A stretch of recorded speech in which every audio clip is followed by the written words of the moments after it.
This is your class live recording for your essay on containment policy for 20th century history. The first thing I want to go over with you is the prompt, what we're asking you to do. This prompt specifically says, using 3 specific examples of the U.S. implementing this policy, write an essay of 600 words or more explaining whether or not the containment policy was a success. Or not. A little redundancy there for you. So your essay is really going to cover yes or no. Was containment policy a success, and why? For those of you who are not familiar with containment policy, this is the basic idea that we wanted to contain and eliminate communism or socialism in favor of democracy. So some of the main points to consider using are the Greek Civil War, the Chinese Civil War, the Korean War, Vietnam, the Bay of Pigs, the Cuban Missile Crisis, the creation of NATO, and the utilization of the Marshall Plan. Now, all of these tie into communism because they were examples of the United States trying to fight the spread of communism.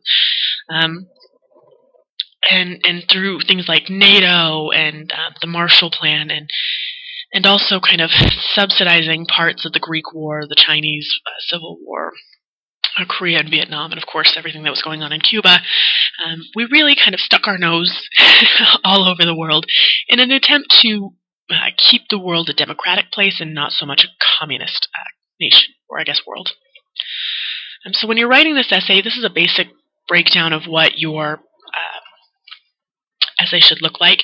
It should be a 5-paragraph essay. Now 600 words shouldn't be too much, especially if you're using quotes from sources. It should be right on target for where you need to be.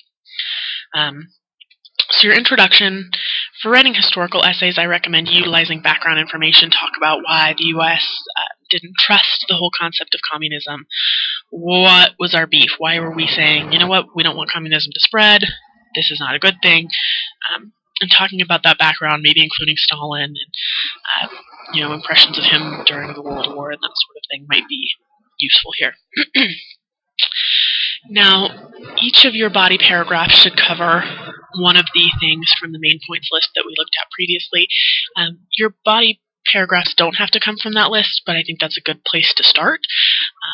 And so your first body paragraph might discuss the creation of NATO, the North Atlantic Treaty Organization, and how that was an attempt to squash communism. Whether or not it was successful is up for you to judge, but you'll have your topic sentence. For example, NATO was created, or the North Atlantic Treaty Organization was created in an attempt to stop the spread of communism. You'll state evidence, something about what NATO did, their goals, some of the things that they participated in, and explain that evidence. There's no point in giving quality evidence if you're not going to explain it. So state your evidence, explain your evidence, tie it back to your thesis, which should be either yes, the containment policy worked, or no, containment policy did not work. And then you'll repeat that in your body paragraphs. You'll have topic sentence, evidence, explanation, tie back to thesis, evidence, explanation, tie back to thesis.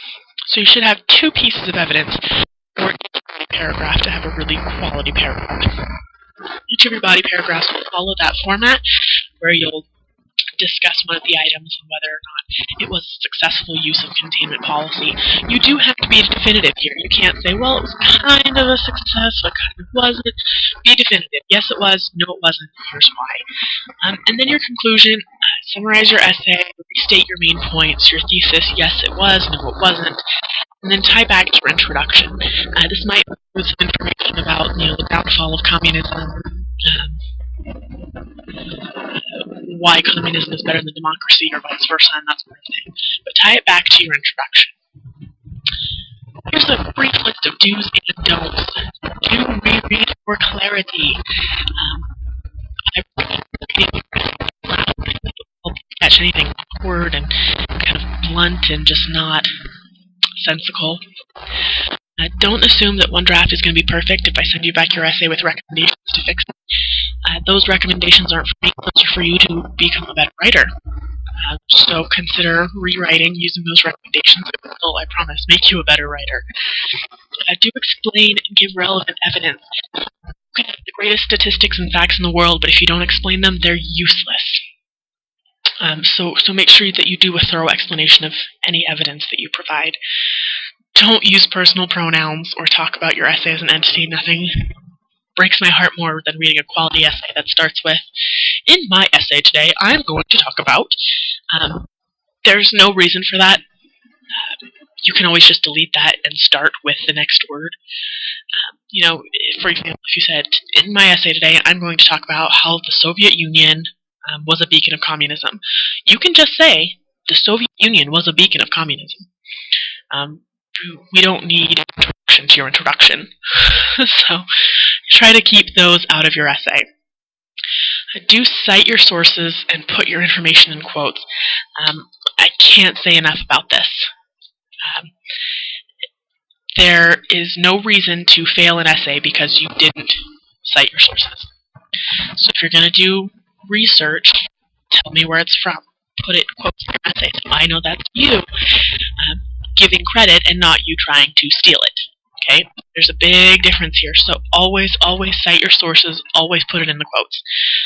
Otherwise, it is easily misconstrued as you trying to pass off information as something you wrote when it is not, and that is not good. So, if you have any questions, let me know. Otherwise, I will see you in class.